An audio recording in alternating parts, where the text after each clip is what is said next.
Bonjour, je m'appelle Aurélie Guerrier, du coup je suis en L2 droit. Alors bonjour, moi je m'appelle Maëlle Leda et je suis étudiante en deuxième année de psychologie à la fac des Tanneurs. Bonjour, je m'appelle Martin Ticot, je suis en DUT technique de commercialisation à l'IUT de Tours. Je rencontre pas mal de problèmes avec le Covid, notamment pour prendre mes cours en distanciel, aussi m'entraîner avec les partiels, etc. J'ai rencontré quelques problèmes notamment durant ma L1 parce que je connaissais pas grand monde quand je suis arrivée et du coup les cours que j'ai pu manquer, le temps de prendre le rythme, tout ça, c'est un peu compliqué. J'ai un petit peu de mal à prendre mes cours habituellement, je suis obligé de souvent demander les prises de notes des autres pour compléter les miennes. C'est vrai que pour prendre les cours c'est dur dans le sens où on n'a pas les mêmes cours qu'on devrait avoir vu qu'on est en distanciel. Et je pense aussi notamment aux RSE qui sont pas en cours donc 24 heures sur 24, qui n'ont pas toutes les disponibilités. Je pense que l'application Studies sera un bon moyen pour moi d'améliorer ma prise de notes et de les récupérer plus facilement justement ces cours. C'est vrai que l'application Studies elle pourrait vraiment nous faciliter la vie dans le sens où on rencontrerait des gens et on pourrait aussi avoir des exercices pour nous entraîner, etc. Donc ça serait une vraie facilité là-dessus. Je pense que le site ça peut apporter une aide parce que on peut récupérer les cours du coup qui seront mis à disposition dessus et aussi notamment parler avec des étudiants, donc aussi faire des rencontres pour pouvoir s'aider pour plus tard.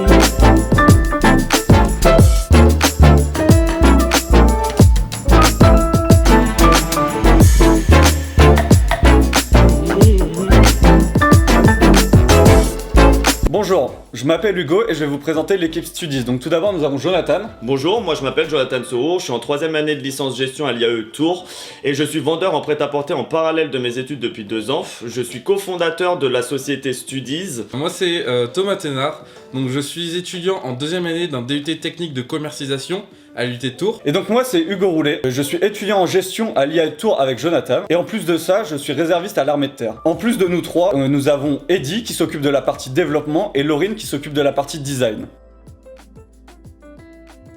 Et donc dans notre équipe, on a tous rencontré le même problème. On est étudiants et salariés et ça pouvait être vraiment difficile de récupérer les cours quand on n'était pas là. Pour les récupérer, fallait connaître quelqu'un donc qui avait les cours, qui les avait notés sans erreur, sans faute, sans partie manquante. Et ça pouvait être vraiment très difficile. Et c'est là où on a vu qu'il y avait vraiment un problème. Et là, on a eu le déclic. On a décidé de créer le projet de Studies. Alors, c'est quoi Studies ? Alors, à travers de notre plateforme Studies, nous souhaitons toucher tous les étudiants du supérieur. Notre objectif est de créer une entraide totale entre les étudiants et pour cela nous avons mis en place des fonctionnalités qui permettent aux utilisateurs de partager et retrouver des cours de différents cursus assez facilement. Elle permet aussi de s'auto-évaluer et de s'entraîner grâce à des quiz, améliorer les cours partagés par les autres utilisateurs tels que Wikipédia, et commenter dans un fil d'actualité les différentes problématiques que rencontrent les étudiants. Vous pouvez encore aller plus loin en vous mettant en relation directement avec des professeurs particuliers. Aujourd'hui, nous n'avons qu'un seul concurrent direct sur notre marché. Celui-ci s'appelle Mon Amphi. Il a été créé en 2013 et ce site est un site de partage de cours comme le nôtre. Or, il s'est trop diversifié et s'est perdu au fur et à mesure des années.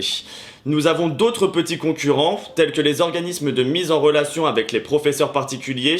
Seul problème, il y a trop de professeurs pour trop peu d'élèves. Nous avons pris le problème à l'envers et nous avons créé du coup une communauté d'étudiants directement sur notre plateforme afin de faire venir les professeurs particuliers directement.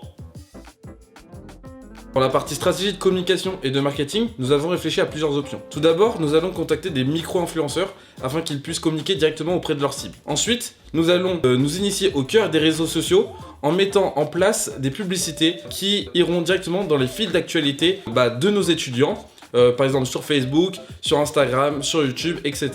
Et ce n'est pas tout. Nous allons aussi miser beaucoup sur le bouche à oreille. Cela aura un impact positif sur l'entreprise et permettra de communiquer auprès d'un grand nombre de personnes sans avoir un budget conséquent pour cela. Et donc comment on va financer tout ça? Avec l'équipe, on va apporter 15 000 € de capital et on a aussi déjà demandé un prêt de 15 000 € à la banque. Donc tout d'abord pour les coûts, on va tout développer en interne. Donc comme on vous a dit, Eddy il va nous développer le site internet, le marketing c'est Thomas qui va s'en occuper, etc. Du coup on va essayer de réduire les coûts au maximum. Les seuls coûts qui restera, ce sera les coûts de création d'une entreprise basique. Donc les frais de notaire, d'avocat, frais comptables. Il y a aussi les frais bancaires. Donc tous ces coûts assez basiques, ils nous coûteront environ 5 000 € pour le démarrage. Et ensuite, annuellement, quand on aura une faible activité, donc pour la première année principalement, nous aurons des charges d'environ 4 500 € annuels. Tout le reste de notre budget sera alloué à la communication. Donc pour la communication, on compte mettre pour la première année 10 000 €. Comment on va se rémunérer? Donc on a 3 sources de revenus majeures, de la plus faible à la plus importante. Nous avons tout d'abord la publicité, ensuite nous avons les commissions sur les cours particuliers qui s'élèveront donc à 7,5%. Et en dernier, donc le plus important, le mode premium. Il permettra d'avoir plein d'avantages, une route des récompenses, la possibilité de télécharger les cours, une mise en avant du contenu publié, plus de publicité bien sûr, et donc tout ça, ça fait partie de notre business model. J'espère que vous avez apprécié la présentation de notre projet Studies. Ce projet nous tient très à cœur, on va essayer de développer les meilleures fonctionnalités pour vous. On vous remercie pour votre attention et on l'espère à bientôt en présentiel.